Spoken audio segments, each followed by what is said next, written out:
L'association au matériel d'antan de Lanneville-les-Durand prépare sa 10e fête à Traverchamp qui se déroulera le 2 et 3 septembre de cette année à Lanneville-les-Durand.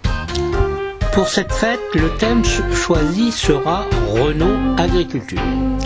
Et l'association sera en mesure de présenter un tracteur Renault qui est né en 1918, juste à la fin de la guerre, et qui recyclait les chars FT de la guerre 14-18.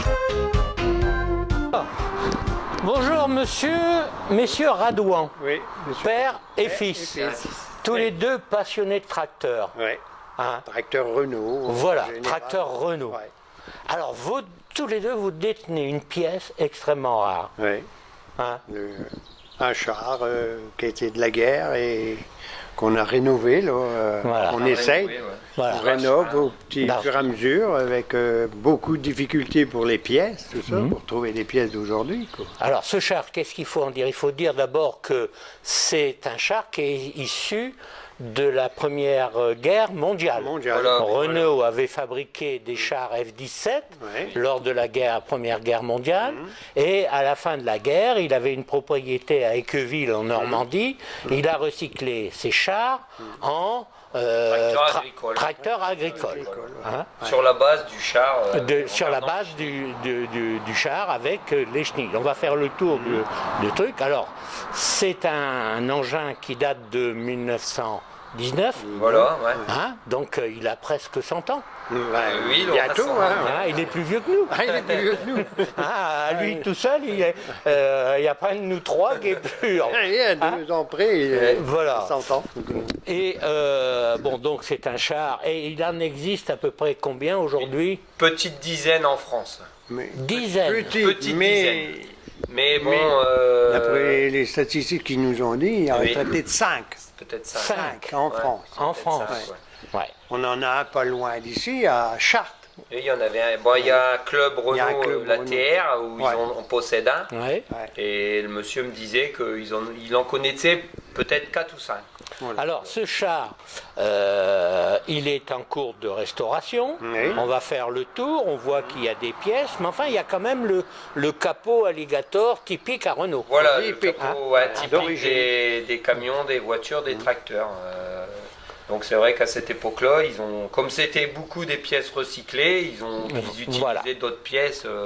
Alors vous êtes obligé bien sûr de faire des pièces par des artisans, puis vous avez aussi des fois des difficultés à trouver des pièces détachées. Là, par contre, Par contre, pour trouver un petit cardan d'accouplement, comme on a fait, voilà. Et on ne trouvait pas le croisillon, nulle part. Nulle part. Même en Italie, rien nulle part. Voilà. Donc on a trouvé seulement une adresse chez Baucher à Saint-Quentin qui nous ont dépanné. Qui vous ont dépanné. Dépanné pour nous, vraiment, pour le faire. Alors l'objectif de réhabiliter ce char, c'est pour la fête qui a lieu au mois de septembre à Lanneville avec l'association au matériel d'antan.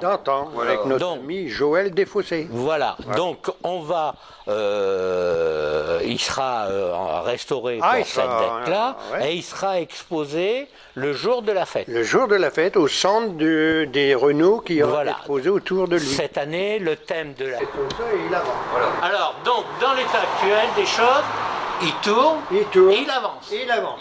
Il avance. Ce à quoi vous heurtez, c'est de trouver certaines pièces, comme on voit actuellement, sur le capot. Le capot, voilà. La carrosserie, quoi. Des problèmes de carrosserie. Des problèmes de carrosserie, qu'on est obligé. Après, il y a des problèmes techniques sur le refroidissement. Voilà. Le système de refroidissement est un peu différent des autres tracteurs, ce qui fait qu'on va modifier quelque chose pour essayer de retrouver à l'origine. Comme on a réadapté un radiateur qui n'était pas conforme à ce truc-là. Donc il a fallu... on a quelques difficultés à assembler toutes ces pièces-là. Donc il faut que ça s'avance au fur et à mesure. Oui. Dans l'ensemble, ça reste le char tel qu'il était fourni au client. Voilà, fourni par au Renault. client. Et c'était le H Le HI. Le HI de 1919. Voilà. D'accord, HNI. D'ailleurs, on voit que là, vous avez lié la main, le montage des chenilles est un peu différent de ce qui existait sur les chars F-17. Voilà, ça a été modifié pour les travaux des champs. Là, derrière vous, monsieur Radouan, il y a le siège, et il y avait une position particulière pour le siège. Hein? Voilà. Parce qu'en fait, le conducteur était assis, parce qu'ici, il faut remarquer que le système pour tourner, c'est pas un volant. Non. Ouais. C'est pas un volant, c'est... Ça s'appelle des cornes à bœufs. Voilà, des cornes à bœufs. Voilà, ça s'appelle comme ça. Quand vous êtes en position, pour conduire, c'est comme ça. Voilà. C'est ce qui commande la direction. Vous bloquez la chenille d'un côté, hop, le tracteur part de l'autre côté. Ok. Et quand on est assis, pour travailler, c'est ça. Voilà, c'est de cette façon-là que l'on travaillait. Pour tourner à gauche, à droite, on bloque une chenille. C'est pas les tracteurs actuels. Ah non. C'est difficile à manœuvrer? Ça fonctionne quand même bien. Il faut de la place.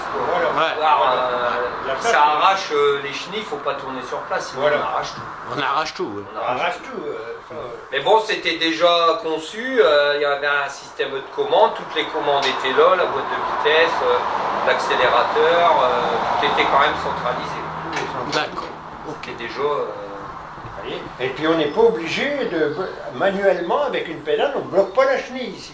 D'accord. Elle est bloquée automatiquement avec la cornette. Avec la corde. On n'a pas besoin d'une pédale. C'était déjà une évolution pour ce truc-là quand même. Bien.